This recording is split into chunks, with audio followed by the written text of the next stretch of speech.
John 12. 6 days before the Passover, Jesus therefore came to Bethany, where Lazarus was, whom Jesus had raised from the dead. So they gave a dinner for him there. Martha served, and Lazarus was one of those reclining with him at table. Mary therefore took a pound of expensive ointment made from pure nard, and anointed the feet of Jesus, and wiped his feet with her hair. The house was filled with the fragrance of the perfume. But Judas Iscariot, one of his disciples, he who was about to betray him, said, "Why was this ointment not sold for 300 denarii and given to the poor?" He said this not because he cared about the poor, but because he was a thief, and having charge of the money bag, he used to help himself to what was put into it. Jesus said, "Leave her alone, so that she may keep it for the day of my burial.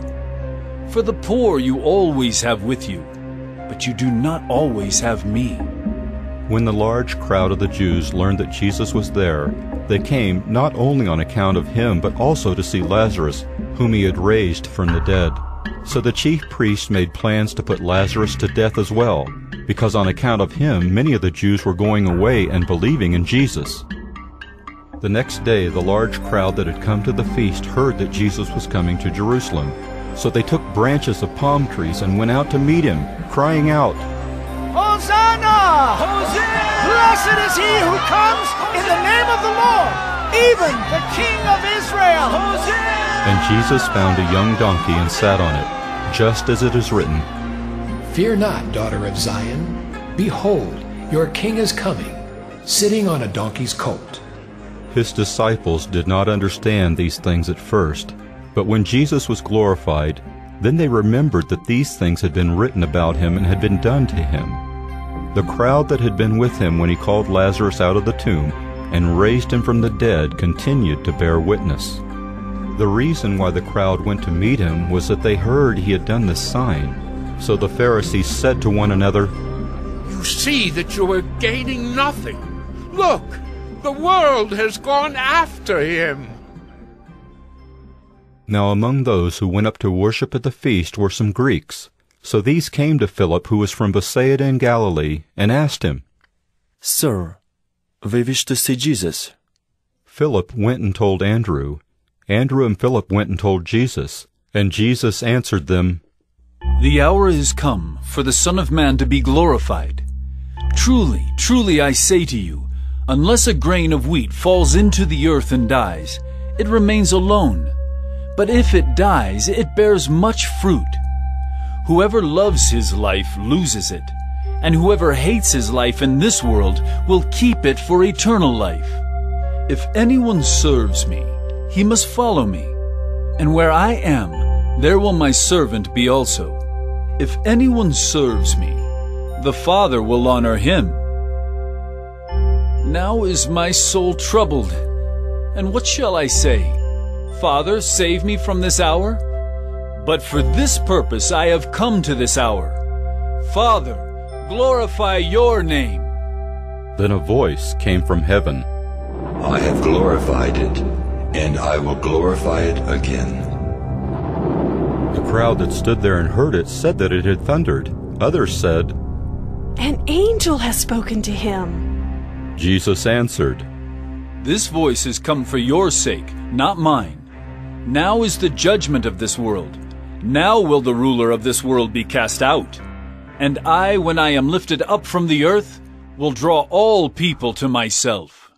He said this to show by what kind of death he was going to die. So the crowd answered him, "We have heard from the law that the Christ remains forever.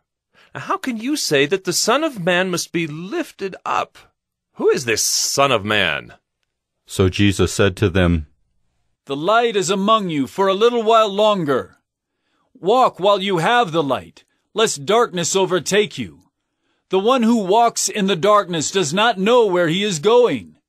While you have the light, believe in the light, that you may become sons of light." When Jesus had said these things, he departed and hid himself from them. Though he had done so many signs before them, they still did not believe in him, so that the word spoken by the prophet Isaiah might be fulfilled. "Lord, Who has believed what he heard from us, and to whom has the arm of the Lord been revealed? Therefore they could not believe, for again Isaiah said, He has blinded their eyes and hardened their heart, lest they see with their eyes and understand with their heart, and turn, and I would heal them. Isaiah said these things because he saw his glory and spoke of him.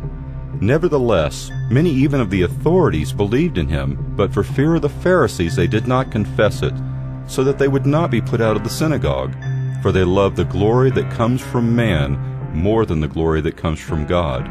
And Jesus cried out and said, Whoever believes in me, believes not in me, but in him who sent me. And whoever sees me, sees him who sent me. I have come into the world as light, so that whoever believes in me may not remain in darkness. If anyone hears my words and does not keep them, I do not judge him, for I did not come to judge the world, but to save the world. The one who rejects me and does not receive my words has a judge. The word that I have spoken will judge him on the last day. For I have not spoken on my own authority, but the Father who sent me has himself given me a commandment, what to say and what to speak. And I know that his commandment is eternal life. What I say, therefore, I say as the Father has told me.